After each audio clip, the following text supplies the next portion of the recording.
Good evening, REL 10B. So, as you might have guessed, I'm not Saace. He's out on vacation for this week and needed someone to pick up the slack, so I volunteered. Figured I'd take a crack at it. And also, in stark contrast to previous videos, we're going to be using the rebel.net site as opposed to the in-game browser, because honestly, it doesn't get enough credit. As you can already see, we just got the last game played this week in the first round of the Swiss tournament that we are all having to deal with. So let's go through and take a look at how each game went here. Dead Elves Pazzing taking a 2-0 win over Yayo and the Ye Olde Guard, the Nurgle team. Not finding a whole lot of luck with the stink keeping the elves down. This game started with Yayo's drive, and it was raining off the kickoff. Agrain had a fireball induced for this match, and it caused Yayo to kind of set up a fairly wide cage on his turn 2, which let Agrain blitz in and get a double mark on the carrier. Yayo brings his beast back the next turn and uses a blitz to try and push the line forward. He's relying on his ball carrier to try and dodge off, or at least that's what I would have hoped. But instead, he just goes for the block to try and knock some of the elves off. But that still leaves one of the high elf blitzers basing him. At this point, Agrain bolts the beast, which is standing next to the ball carrier, so that he can make a couple other blocks and bring in an assist to 2-die the ball. Knocks the beast down, knocks the Pestigore down. Ball bounces free. He recovers it not only in the rain, but also in another tackle zone. So Elves just throwing dice here. Yayo, to try and get the ball back, chooses a GFI and 3-up dodge play to try and hit the ball. But because, and this is because of the push angles where he wants to try to trap that player later on in case this doesn't go well. I would have liked to see him forego some of that, and instead of instead of what he did, just take another Nurgle warrior that was nearby, do a GFI for a 2-die blitz.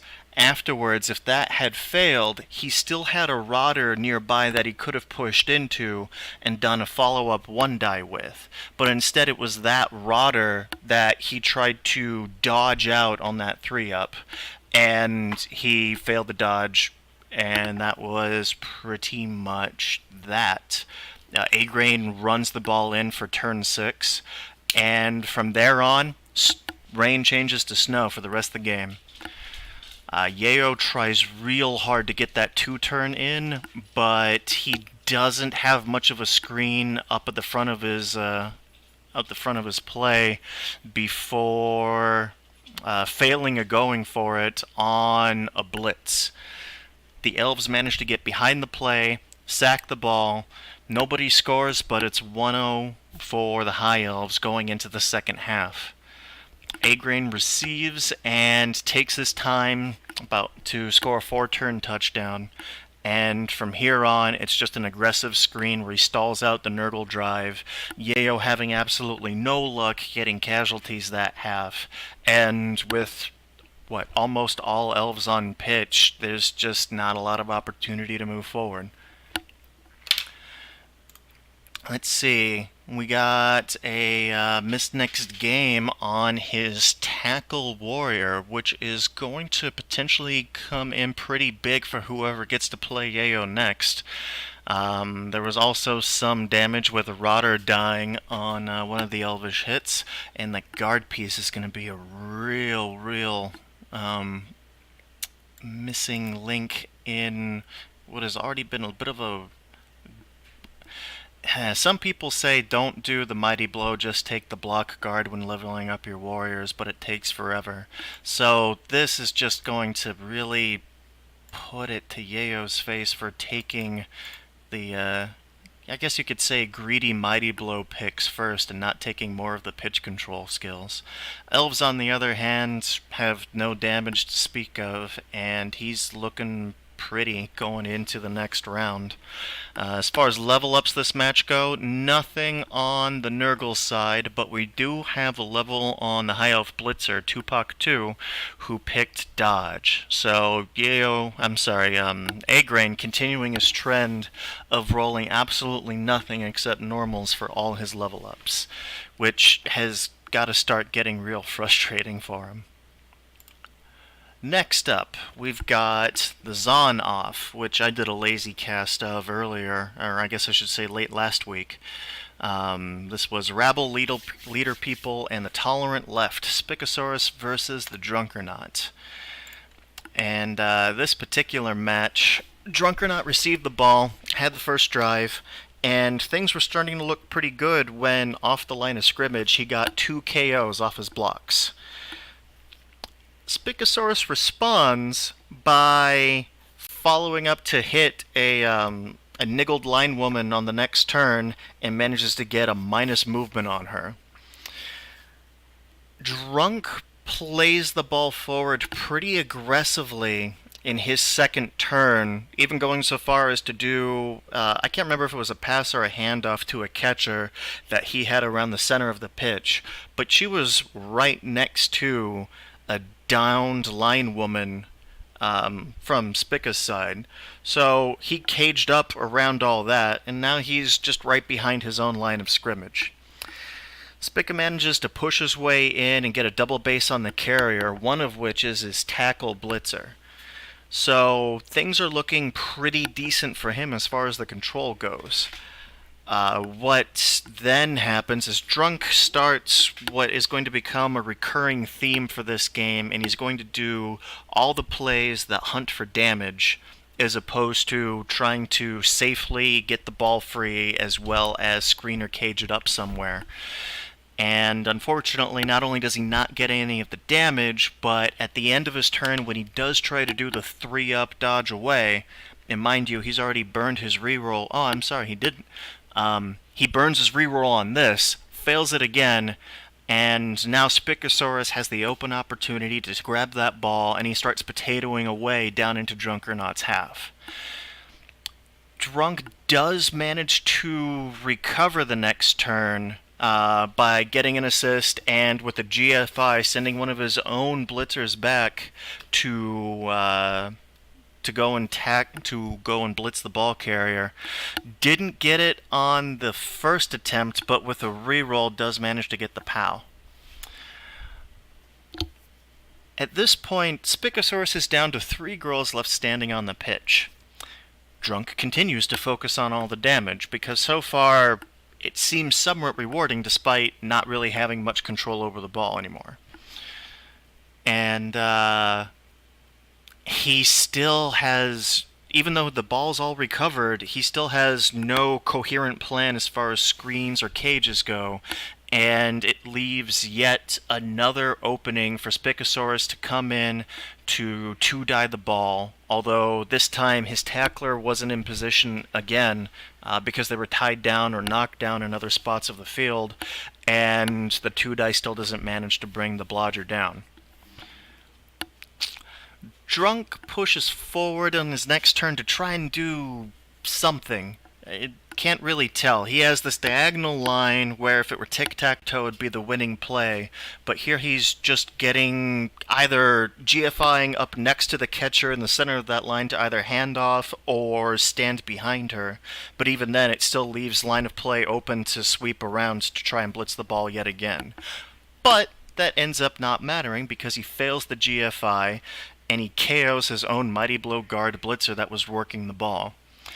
At this point, Spica recovers it, well, I guess I should say steals it, and pushes up forward really hard, and on turn 7 manages a defensive touchdown.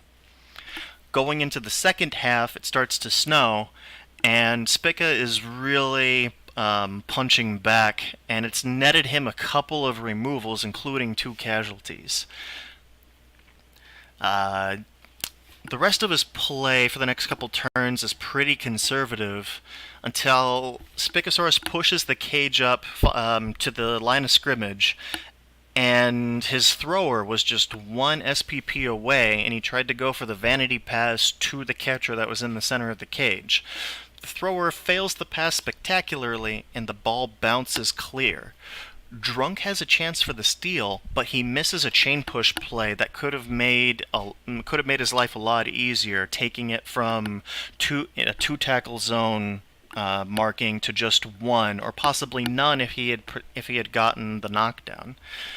By the time he finally gets around to trying to pick up the ball, which was going to be with his thrower that was down at the start of the play and needed to do some dodges out of tackle, second verse, same as the first, and she goes down because of tackle again.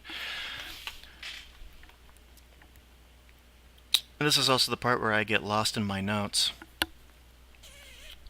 It then becomes a bit of a bum fight for the next couple turns. The ball changes hands pretty frequently. Spick either manages to pick it up or scatter it to a new location, and Drunk continues to reset the board state on him until finally Spick has had enough, and he keeps hold of it and able to push into the end zone. And he does this with the thrower, Blue Metal Guy. So instead of going for yet another vanity pass attempt, decides not to risk the dice anymore and scores the touchdown on her. And that led to his final 2-0 win. Any notable casualties here? Rumblebug Boy did take a niggle, which I believe is going to result in the firing. And Drunk or Not took a bit of a beating himself, although nothing quite as permanent. Rookie line woman can be replaced who took the minus movement, and then we also have his tackle blitzer who ate an MNG, so that could be big news depending on who gets him next. The level for Spicosaurus's thrower, Blue Metal Guy, is block. So we have even more blodge on the pitch for his Amazons, just where he likes to be. Game that got done just a little bit ago tonight was Reality Kings versus California Love. Superfed TV taking on Nocturnal's own personal curse of humans. This one I came into a little bit late. I only caught it from turn 5 onward. When I saw it, it was Nocturnal's drive, and he had been pushed into a bit of a bad spot, and I saw him doing a series of rather desperate, improbable dodges with one of his Agility 4 catchers, failing on the very first 4+, and the salt starts to flow. Right after that, Superfed serves one of his blitzers and looks for a couple damaging blocks, but not finding anything. His dirty player, who's holding the ball, runs deep and tries to hand it off to the blitzer that he tries to then, later on in the match, level all game. I believe it was MILF Hunter that he was really trying hard to hand off to so he could get that touchdown. But fails the catch, ball bounces clear. And this was after burning a reroll on a going for it to try to get within handoff range. But at this point, the ball is out of range of the nearest human players, so it's decently safe. Nocturnal has a real big thing about blitzing with his ogre, and I'm sure not for the first time and also not for the last time in this particular match, the ogre blitzes to try and clear off some of the players that are surrounding the downed Captain Stabbin, Superfed's star blitzer, who had piled on the turn before, looking to be setting up for a foul. Well, unfortunately, before he takes a one-die block elsewhere on the pitch and double skulls it, killing his own lineman. Superfed recovers the ball, which is in the rain, mind you, and he has all the time in the world to stall at the end zone now. He makes a couple of plays, rolling some dice, and Leap works as advertised out of the box, and he gets Captain Stabbin out of a surrounded and sticky situation there. More Ogre Blitzes in the following turn, but this time with Bonehead. But Nocturnal does remember to put some pressure downfield first to try and encourage Superfed to get that score so that he can try and retaliate. But it might be a little too late, because at this point we go to turn 8, where not much has really changed as far as the stall goes, and Nocturnal has to make a Hail Mary series of dodges of a 4+, 4+, 4+, with an agility 4 catcher, going into an uphill on the ball with no reroll. He gets there, but he rolls a POW and a skull, and the skull drives him into the pitch. And Superfed still has all the time and reroll, so he casually niggles the human lineman kicker, and almost double skulls his own catcher when he fails the dauntless roll elsewhere on the pitch. After that little scare, runs it in and take up the 1-0 lead. Kicking off on turn 9, we get a change of weather, and it's still rain. But unfortunately, there's no such thing as double rain, so it's just some more regular rain. Nocturnal set up asymmetrically, but like a 2-space in between kind of asymmetric elf screen. But his sideline players are still only 2 spaces away. So either he didn't care about the frenzy lineman on Fed's side, or didn't see it. So Fed takes opportunity of this and knocks a dirty player lineman out into the crowd, who's then badly hurt. MILF Hunter tries to pick up the ball again in the rain to see if he can get his own vanity pass, but unfortunately fails it, but does not scatter out of bounds, but it is still straddling the line, which I felt was, an appropriate turn of phrase for the Reality Kings team. The Ogre is surrounded by both the guard catcher as well as the Wrestle Dauntless one, but instead of making any good use of that, he boneheads some more. Nocturnal, not really having a whole lot of other options, starts focusing on some high-value targets to try and get some damage out, but all his rolls are either pushes or both downs. Which, if he had targeted the nearby, there was a dirty player lineman of Feds that was touching the same guard piece that he could have gotten the 2-die on. That might have resulted in something, instead of going after one of the blitzers. He takes an opportunity to foul Captain Stabbin because he piled on, yet again, like he do. He does get a stun, but he's sent off for his trouble, and the bribe fails. I did hear in the commentary that other parts of his inducements failed as well, so I assume that means that he might have also had a wizard this match.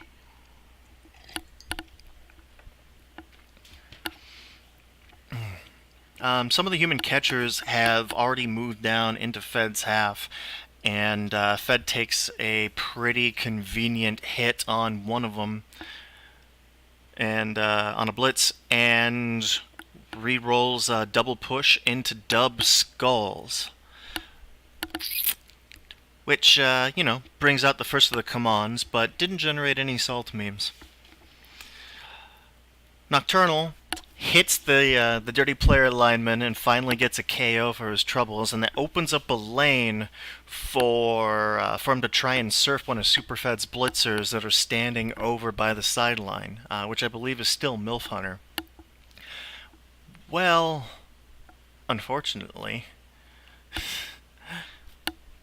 that doesn't really come into play, because while the blitz does connect... Oh, I'm sorry. I totally misread that. He does make the 1-die blitz, and starts off with a skull, but he re-rolls it into a POW. The fans get the MNG. So clearly, This is also where the apothecary comes out, because Fed really wants that level on MILF Hunter this game, and he manages to get it into a no casualty. Nocturnal keeps pumping players down the pitch, and he gets a decent screen between the ball and the rest of the Kislev, and there's only one catcher left on the inside of that who has a chance of trying to make the recovery. So, couple over the next couple turns, Nocturnal has another shot to try and recover this ball, which is still on the sideline. But he goes for a push play on one of the Kislev catchers, and instead of pushing him onto the ball, which would have then locked in one of the last human catchers up against the sideline, where he'd be at pretty hopeless surf risk, he pushes the catcher down so it still has 2 tackle zones on it, and then he tries to go for a 4-up dodge, 5-up pickup, 3-up, 2-up dodge to try and score, but he fails the first dodge and badly hurts himself. The next turn, Fed throws not exactly caution to the wind, but he does grab a bucket of dice and lights some incense to Nuffle and chucks all the 3-ups in the world that he can find. And in the rain, not only gets a couple of good dodges and good hits in, also picks up the ball, passes it forward to a catcher who's still based by the ogre up at the line of scrimmage, who dodges away and does 2 more GFIs to get out of range of anything that can still catch him. Come turn 13, Captain Stabbin takes a vanity Kaz on a rookie lineman, netting a minus movement, and that one didn't even require a pylon. The Mighty Blow ends just raw dice were pretty much on point for a lot of Fed's casualties this game. There's then another Frenzy Blitz to try and throw a Blodge Guard Blitzer of Nocturnals into a Frenzy territory. Well, that got a POW. On the second hit, instead of taking dodge for the defender stumbles that came up, Nocturnal elected to lie down and not be surfed, and that decision is where the minus armor result came from, which he then apothecaried into dead, and out of frustration kept the dead. Yeah, it was continuing to be downhill from there. Superfed runs it in for the 2-0 lead, and normally this is about where I'd stop my notes, but there's a couple more bits of nonsense that happened. The very next turn on the kickoff, fans throw rocks, hits both sides. Nocturnal only has a stun, but Superfed has his Frenzy block piece eat a minus armor of his own. So Karma did come back pretty quick there. Nocturnal tried a vanity pass deep in his own backfield, but failed it. And then at this point I had to go deal with the bird, so turn 14 is just a big old thing of scene missing. And towards the end, turn 15 and 16, Fed is trying to go for more casual hits and casualties to try and level up MILF Hunter. But the next hit he finds starts with dub skulls and re-rolls into double pushes, so denying him the option this match to get any kind of additional development on him aside from an MVP. There was some additional bullshit, and Fed fishes out a badly hurt somewhere in the middle of it. And he goes to make a 5-up pass after stealing the ball to try and make it 3-0, and he does have MILF Hunter on turn 16 close enough to the end zone to do something about it. He makes the 5+, fails the catch. And at that point, that's game, 2-0. The total butcher's bill for this game was just a badly hurt in the minus armor for Superfed, And the humans continue to take one hell of a beating. We've got the dead blitzer. We have a miss next game wrestle agility for catcher. And we have the minus movements lineman who was also going to level this game. Another dead lineman, a niggled kicker, and a partridge in a friggin' pear tree. Nocturnal is very, very much done with these humans, and I'm sure, well, I'm sure because in his own words, he cannot wait to ditch them. The levels that were rolled, RK Prime with Wrestle picked up Strip Ball to replace the stripper that Fed used to have back in the Greenhorn, I think, who either died before making it to the regular season or shortly thereafter. And at time of recording, if Napa does get kept instead of fired, his level up hasn't even been rolled yet. Next up, we have a bit of a surprising upset here. Not necessarily, well, both in terms of the score and also how it got there. Festering Sores versus the East End Geezers. Hindi and Wedge tie at 1-1. This was a hell of a game.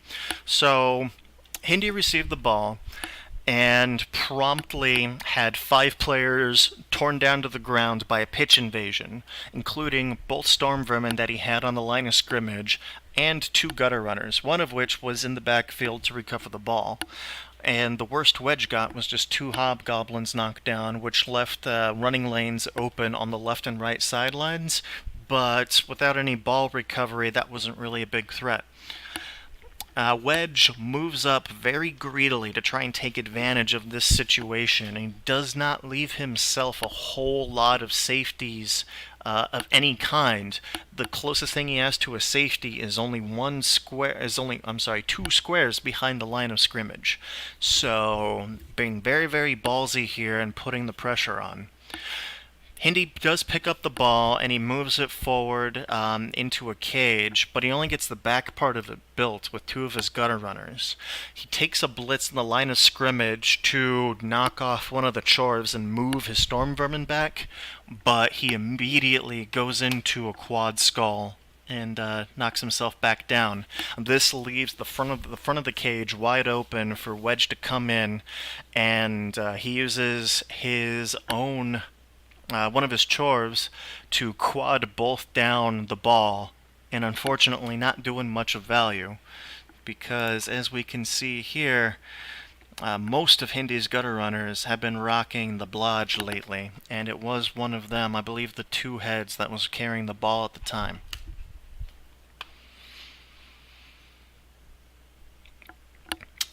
Hindi does manage to open up a hole in the screen by the line of scrimmage and chucks a bucket load of 2 pluses to move the ball and one spare gutter runner downfield. This gets out of range of, as well as out of the availability of any tackle pieces that Wedge could have nearby. So with his only option available, he does have a block Surehand's Hobgoblin that takes the 2-die blitz and manages to find a POW, but unfortunately there's no recovery option open for him. Hindi gets back up and recovers the ball, and he tries a 3-up handoff to a marked gutter runner who, if this succeeded, would manage to hopefully dodge away and be pretty much untouchable. But he flubs it, and the scatter lands back in the hands of the same gunner that was trying to hand it off to begin with. He doesn't have any realistic screening options right now, and so he's open to be hit for yet another 2 dice, which Wedge finally makes good use of, knocks the ball down, KOs the ball carrier, gets a bunch of pieces on it, doesn't pick it up, but does a good job of marking it up. Hindi manages to scatter the ball free on kind of a Hail Mary half die, which might have been an oops play on his part, but either way, it worked, and he has to roll a bunch of elf dice in order to get it out of the scatter location because it is still marked. He needs a 3+, 2+ dodge, 4+ pickup, which finally he gets with the reroll, and all he has left now is a 2+ dodge away to try and run downfield and get away of any kind of retaliation. Fails the dodge. Tackle doing a thing. Wedge manages to finally pick up the ball, and over the next 4 turns works his way up the pitch and starts off with a 1-0 lead on a defensive touchdown. At the end of the half, and this is important for what comes up next, there are 4 rat KOs and 1 MNG. The Chorfs have eaten 1 casualty themselves and have 2 ejections. There's sweltering heat, so that takes down another player on each side, leaving it 8 rats to 9 Chorfs. You would think that with Wedge receiving the kickoff, he would be able to stomp his way forward and grind out a good old 2-0. Well, it seems to start off okay. It doesn't get anything from the line of scrimmage blocks, and Hindi set up really deep with the rest of his pieces. Wedge goes out on a limb and he sends his plus movement bull deep to try and hit the wrestle kicker line rat, but he doesn't get anything. Nor does he send his bull and the only other piece that hasn't moved, a spare hobgoblin, to go support him. Instead, he keeps them back, which is probably still a good idea, to screen the ball off, to prevent any kind of gutter runner retaliation and sack. Well, Hindi takes easy advantage of this, blitzes the bull, and with a reroll manages to knock him down and find a badly hurt. He continues to keep all his pieces deep, and he leaves Wedge all the space in the world to move up. Wedge does make a decent cage with the ball carrier, 3 spaces in on the other side of the line of scrimmage. Hindi, who had a wizard for this game, drops a bolt on the ball carrier, which is the sure hands block piece again. MNGs it, but the ball is still in the cage between a bull and a Chorf. I believe it's a guard Chorf blocker in the back.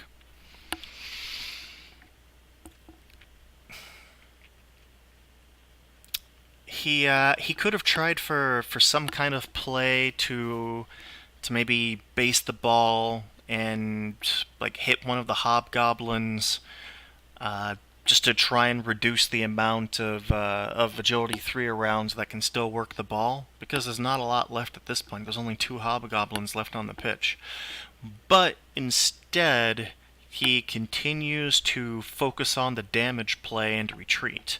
And this time, he takes another claw blitz on an outlying guard blocker, fails to break armor, which is a rarity for this half, because, mind you, so far it's only turn 10 and he's removed 3 pieces.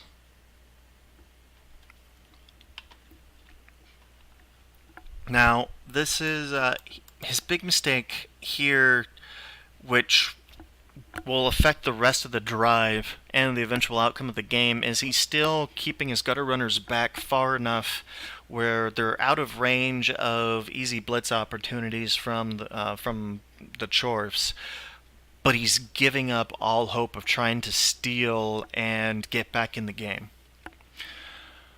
Wedge, with only 6 players left, does clear off the line rats that are in the back of the cage, and he makes another blitz to try and cause some damage, but doesn't break armor again. And all the times that he has so far have this half at least, have all been stuns.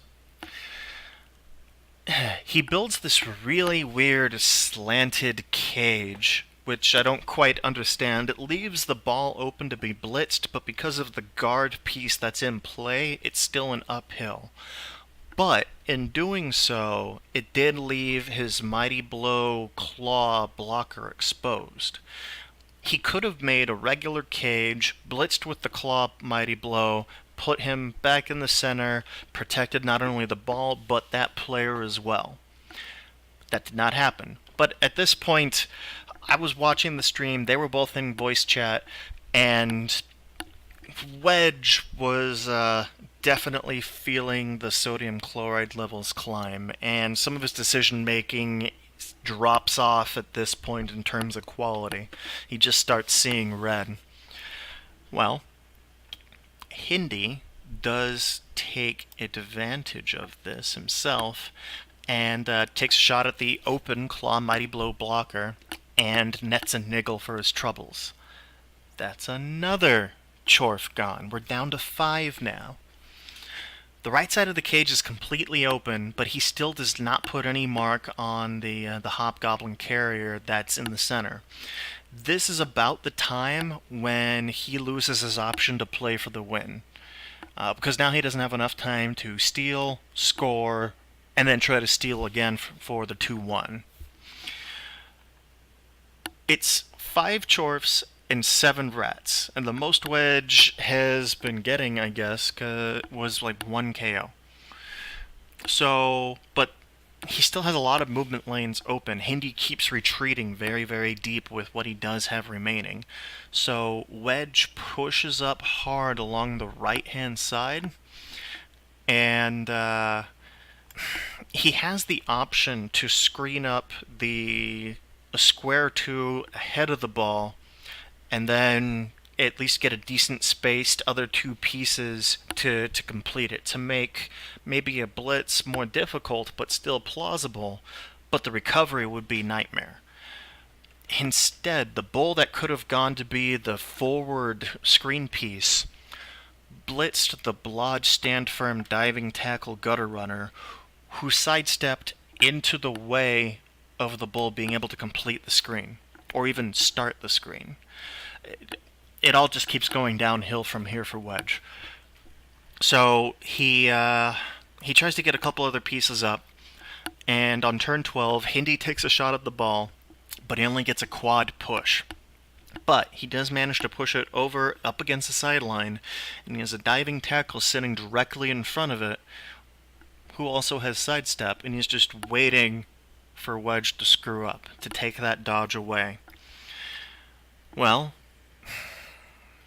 Wedge has very much run out of a lot of good options, because any of his other pieces that could deal with this gutter runner that's marking the ball are all tied up elsewhere. Even the bull would have a really difficult time with his break tackle to get out of it. So he tries to use the carrier to blitz himself free on a 2-die and come back up around and base up, I think it was a Storm Vermin at the bottom of the cage, to hopefully then hit with one of his remaining blockers. Well, he only gets a push, and at that point burns the reroll on the dodge away from the diving tackle, which doesn't even need to come into play. The ball scatters out of bounds, and it's thrown back around the center of the pitch. Turn 14 now. The Strength 3 Gutter Runner moves up to blitz one of the few guard Chorf blockers that's back near the LOS, and gets a random death for his efforts. So there's now 4 Chorf players left on the pitch.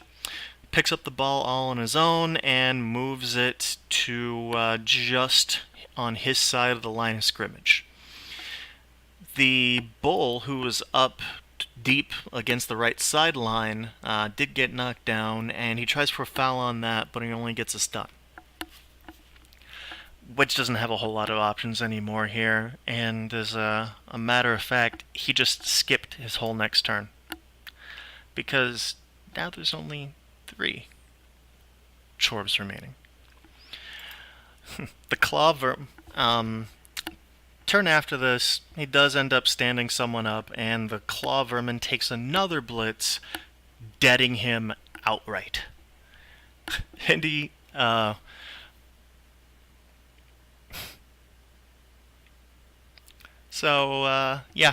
not a whole lot here. The ball moves further downfield. The bull decides to stand up instead of getting fouled again, which lets the Claw take a shot at it. And Hindi could, because that ball-carrying Hobbo from earlier was still face down, never stood up after getting knocked down by the sideline. Hindi could have set up to do a blitz on the bull that would have chain pushed the hobgoblin out, but he either didn't care or didn't see it. Instead, just goes for a straight up blitz on the bull, but doesn't get the armor break. He runs it in at the end of turn 15. It's T16. He's kicking off to Wedge. Wedge is pretty convinced at this point that Hindy's going to be able to get the one-turn touchdown, but there's no riot, and I believe it was a perfect defense, so there was no real way, even after Wedge took all his blocks, that Hindi would have a shot of being able to push a gutter runner close enough to do it. And that was pretty much that. Rats get off very light with just that MNG on the blodge gutter runner, which Hindi himself has said that he would much prefer get killed in the line of duty so that he can replace it and start building another wrestle one. Did eat a minus armor on a line rat, but that's small potatoes and easily replaced. That's a lot of red for the Chorvs. So for next game, he's got a missing blocker, 2 dead blockers. Hasn't fired to this guy yet, but he does need to make the decision on if he's going to. But honestly, the season's almost done, and he is debating pretty heavily whether he has any intentions of carrying this team forward. He might just let it ride out the rest of the next, 2 games that he might potentially be able to play. He's also going to be missing his main ball carrier as well. So his next opponent's going to be pretty happy with this. The only silver lining to this state of affairs is that Wedge had a pretty massive bank coming into this game. He bought Arthur Daly right beforehand, which I think still left him at like 180, 170k in the bank. And if we go take a quick peek here, he was able to replace those 2 blockers who got deaded. So at least he's not completely gimped going into his next game, just mostly gimped. Last and questionably least is my game against Ravenpoe. This was High Elves versus Dwarves. Fun fact, this is the 3rd time these 2 teams have played. First, it was a tie in the Greenhorn, and then I got a win over him during our regular season, and then now he beat me, completing kind of the hat trick of possibilities in the first week of the Swiss here. This one. So Poe bought shiny, brand new Death Roller coming into the Swiss, and he was kind of egged onto by Superfed and a couple like Saace and Gerzoot earlier. No roller, no balls, because Poe had money for days. He had 2 something saved up in the bank, so it wasn't a big deal for him. And I love the name, Sorin Swiss Sweeper. Very, to the point. Poe started off by choosing to receive the ball, and he did field his death roller on the line of scrimmage. I put the ball deep. He does get badly hurt off of one of his initial line of scrimmage blocks, and of course it was on my dodge lineman that the death roller was hitting. So, yeah. But those blocks and also his blitz to one of the corners of my Protect 5 setup did leave a lot of his pieces fairly far forward. So all he has in the backfield is his 2 runners, one of which is forming the back corner of an invisible cage. So he's got the front left open to the air and whatever elves can get close.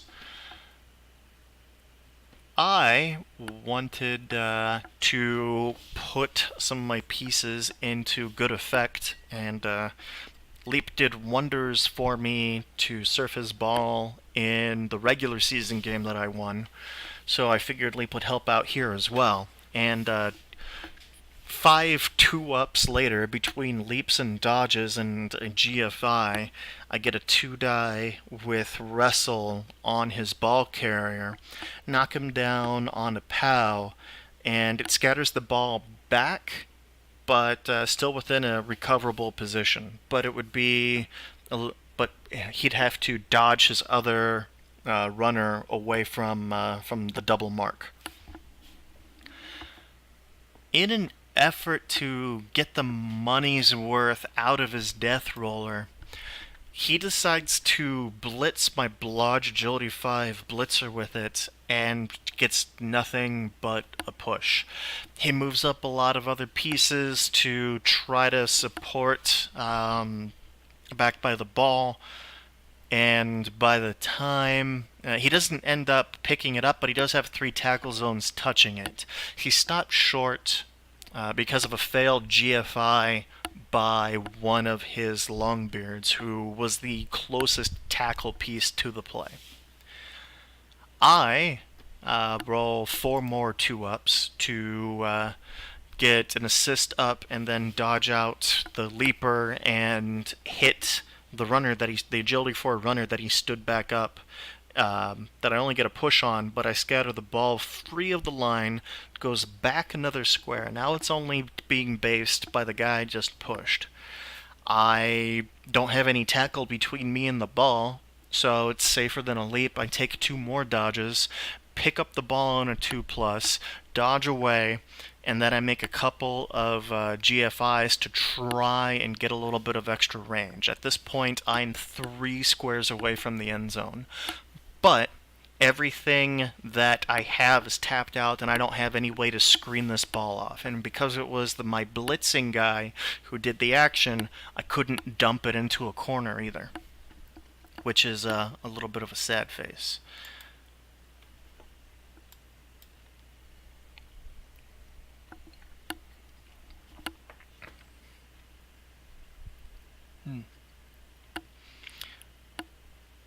Poe does so he gets an assist, and he uses the Longbeard that he brought back, that he had to GFI onto into a blitz on the ball, and luckily for me, only gets on 4 dice he gets 3 pushes and a skull.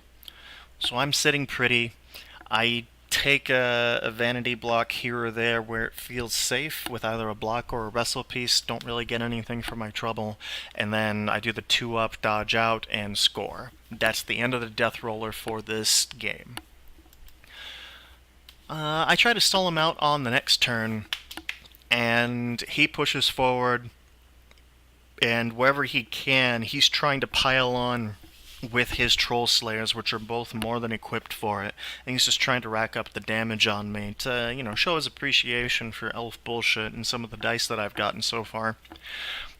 And I try to return the favor. He's got 1 Troll Slayer that's just exposed enough that I risk my own Palmer, Little Snakes here, who is still a touchdown and a pass away from finally getting block, and hit the Troll Slayer, knock him down, knock him back. I follow up, but I do not get the armor break. But now I'm basing another dwarf, and I felt it was safer to protect him by using pile on as opposed to a 2-up dodge back. But I didn't get anything with the PO either. Towards the end of the turn, I'm dodging pieces out, and one of my linemen manages to KO himself, so, I'm doing Poe's job for him in a sense. Poe manages to clear off any protection that I have around snakes and sets up for a foul, but lucky for me, only rolls a 3, and he's just fine. I burn my second to last reroll for this half, blitzing a Troll Slayer again, and I only get a stun. But at least at the end of this turn, I've got everybody back in a screen, and the only elf that's in any kind of real serious danger is my Blodge Step Tackle Blitzer, who is down on his face in the middle of a pack of dwarves, and probably ready to get stepped on. Well, that turns out to be pretty freaking accurate. Poe takes a blitz, moves up a little bit, steps on my elf, which only results in another stun. And I'm in the middle of the dwarf cage, but I can't do anything with him. The pile-on train keeps on rolling from Poe over the next little bit, and with his Troll Slayers, he gets himself a KO on my Wrestle Catcher, and I'm out 3 elves by this point. The cage slides forward yet again, and the Blitzer eats another boot to the face, getting re-stunned, but this time the Longbeard doing it gets ejected, so that helps balance things out a little bit, but maybe not appreciably. I'm touching one of the cage corners, and I move up enough assists that despite the guard, I can block the corner out of the way, and I do get a knockdown on him. And this opens up a way for me to get a 1-die on the ball. I go in, and it's a both down. I choose not to burn my last reroll, and instead I retreat the Agility Blitzer back out, and I move Snakes back deep in my half, just in case the dwarves try to do a bit of a potato play, because now we're going to be going into Poe's turn 7, and he's not going to be able to do a full cage anymore. Well, he does do... it's not a potato, but there is some starch. We'll call it a French fry play. So, ball runs down, and the only escort he has is one Dwarf Blitzer, who is not even screening, but he's got guard, and he's standing on the bottom diagonal facing the center of the pitch, and then a square behind the ball is the other runner. I have just enough players left that are standing and close enough that I can block the guard blitzer away, or at least back, but I only get a push, and he's still standing next to the ball. I have the option between either a no GFI but uphill die roll, or I could blitz with 2 GFIs to get a 1-die. I kind of fuck this up a little bit, and I end up doing the half die, and nothing of any interest really happens there. So now I'm stuck on the ball, he's stuck there, and there's 3 or 4 pieces all with no gaps in between them, and I did not mark that extra runner that he had right behind the play, who comes around on a blitz and manages to not only knock me down on my blodge piece, but KOs that blitzer and chain pushes Snakes away so that he has an easy run, and he ties up the score 1-1. It's now my turn 8, and I have 8 elves left to do the 1 turn. Just barely enough by most of the setups that I played around with. But he gets a perfect defense and pretty much ruins my chance outright. The next half, spent 4 turns jockeying for position around the line of scrimmage while I keep the ball deep on my thrower. And by this point, it's very sunny. And this is, I think, my first time dealing with very sunny as High Elves, and I didn't give it the full respect that it probably deserves. So, by the time something good happens, or I'm able to get a piece downfield to try and become a decent scoring threat, Poe has applied pressure that I have to go for the play. There's no ifs, ands, or buts. Well, there is a but. I'd have to do a 4-up pass to get the ball to Snakes, and that's also with any number of intercept chances along the way. There's no clear passing lane at all in this. But I don't have enough confidence in the 4-up to make it work. So I run my thrower over to the right side of the pitch. Most of the action has been happening towards the center and off to the left. And I only have 2 elves over on the right that I make a kind of a half-ass screen with. Well, Poe has just enough dwarves over there to blitz away one of the screening pieces, and with it going for it, gets one of his guard blitzers into base and mark my thrower. I have no other plays left except to dodge out one of my linemen on a 2-up, do a 2-die blitz to clear off the mark, run up, do a 3-up pass, and hopefully score. Well, this is where I eat my first snake, and the lineman falls on his ass right out the gate with that dodge. And things go continuously worse from there. Poe does manage to knock the ball free, but it bounces over against the sideline, and the other lineman, who was a screen piece earlier, has been KO'd, so there's only 2 elves on that side of the pitch at all. Luckily, even though Poe does get sort of a semi-screen in place, he fails the pickup, leaving the runner not exposed, but against the sideline, but the ball's directly to his left. And so I have no way to surf him through that. And this is still a double mark because that guard blitzer that was there before is also touching the ball now. So I barely manage to get a lion elf freed up, who does a long run up on a blitz to 1-die the dwarf blitzer, who gets pushed down and away from the mark. So now it would just be a 3-up dodge into a 3-up pickup, 2-up dodge into whatever pass that I can get my hands on. Surprisingly, I make the dodge, I make the pickup, and then I fuck things up.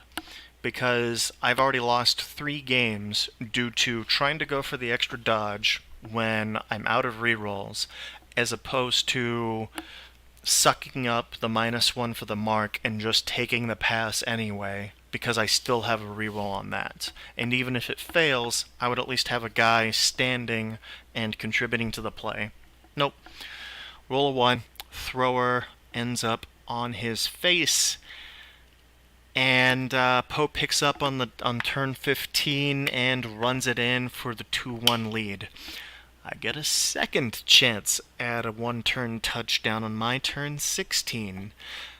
Everything goes pretty great. I even start off with a quick snap, and I get all my pieces up, my ducks are in a row, thrower picks up the ball, has an open 3+ pass to the catcher, and then I have to do all the hard rolls. But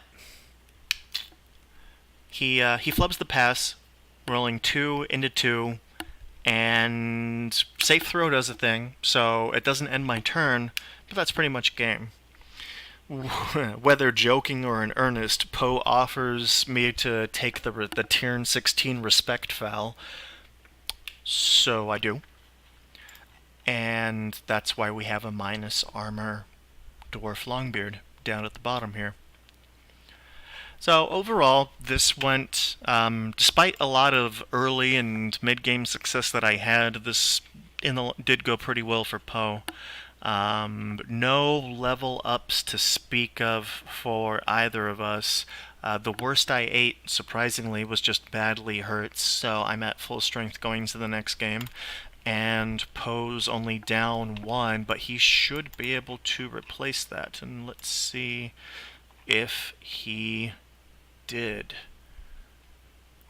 Yeah, I believe that might be... Was that Hull and Headbutter? Sure was, so now he's on the 3rd iteration of that. So he's at full strength going into his next week as well. And that is it for the recap of Week 10. So let's take a look at where that leaves us in the standings. Wedge, despite the loss, still maintaining his lead at the top of the division with 21 points. We've got a big clusterfuck going all the way down to 5th here, with 19 and 18 point ties for Spicosaurus, Ravenpoe, A-Green, and Yayo. all still well within the runnings to try and take that playoff spot away from Wedge. And in case any of you don't know, the winner of this division gets to play second place of Big O1, which for the past couple of weeks has been held by Papa Nasty and his orcs. So, your mileage may vary. I am definitely out of this, and although Hindi was talking a bit of a good game before, at most in this season he's got another 9 points coming to him. So long as these guys do nothing but tie and lose, and Wedge loses the last couple of his games, and Hindi wins out, yeah, sure, he can go to playoffs. But otherwise, that's a forlorn hope. Most of us, it's either just most of us down here are either probably re-rolling, depending on how much damage Drunkernaut's Amazon team takes, or have a legitimate chance of making something come of this. And we also got the week rolled, so let's take a look at next week's matchups. We have the High Elves of A-Grain taking on Superfed TV. These guys, when did they play last?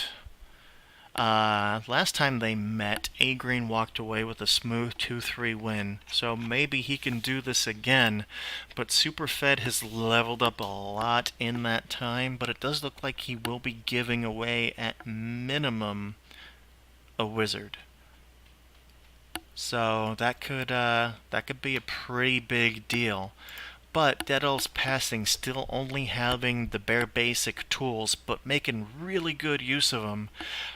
I don't know. All that dodge might be undone by the diving tackle this time around. But much to his luck, Superfed still does not have a tackle piece anywhere on the pitch. So this could be pretty interesting, but I have to stick with High Elf Solidarity, and I'm going to go with A-Grain to win this one. That's what I really want to see happen. Ravenpoe versus Spicosaurus in the Let's Beat Up Girls with Dodge Round 2.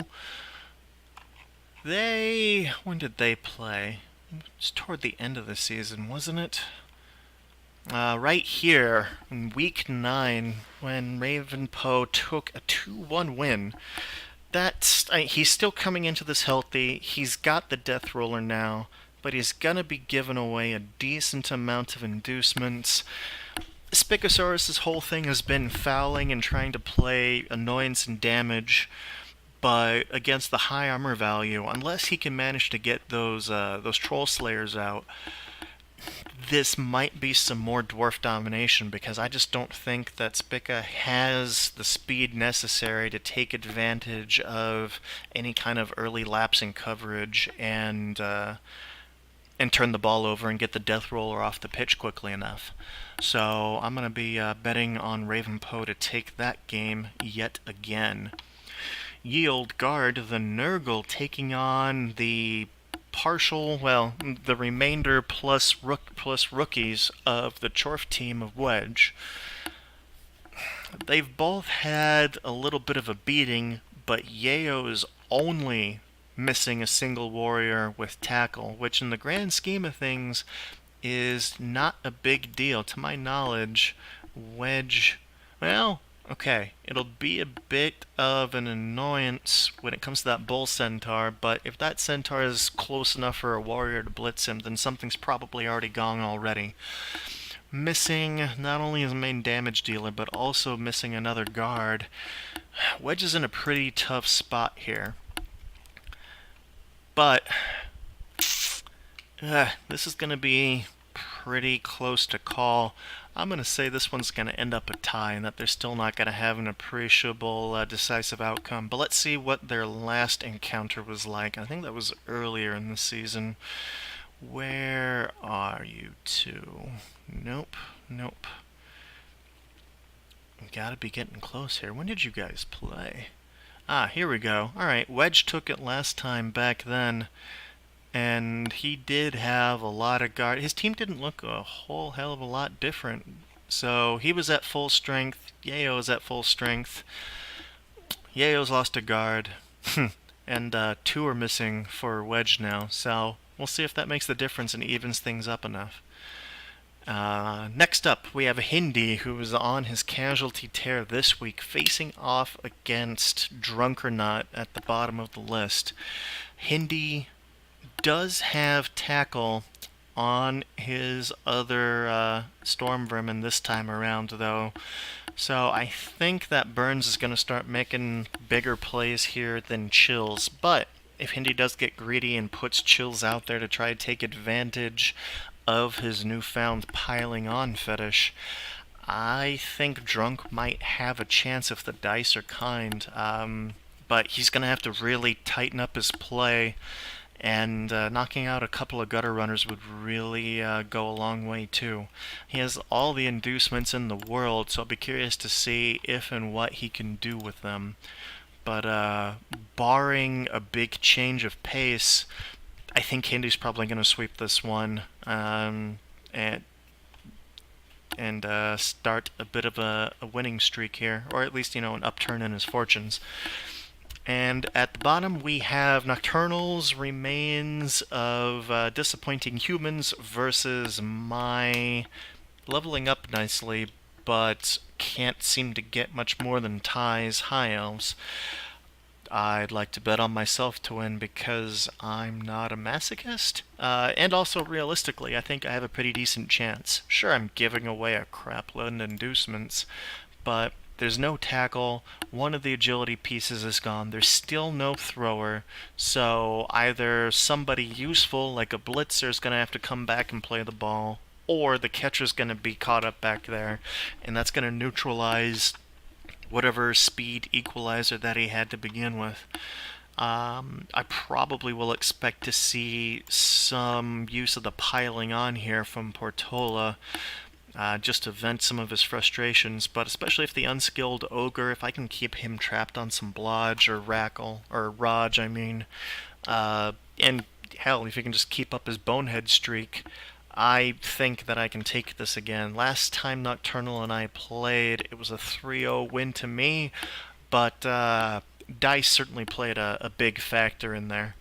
So different things can certainly happen this time around, but I'm hoping to go for at least a 2-1 win here to get out of my little funk and put a couple extra points on the board just for my own personal gratification to end out the season in style. Well, that has been your Week 10 recap and your Week 11 preview.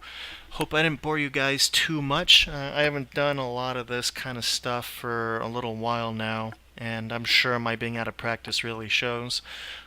But yeah, go kill some things. Have a great week. Thanks for listening.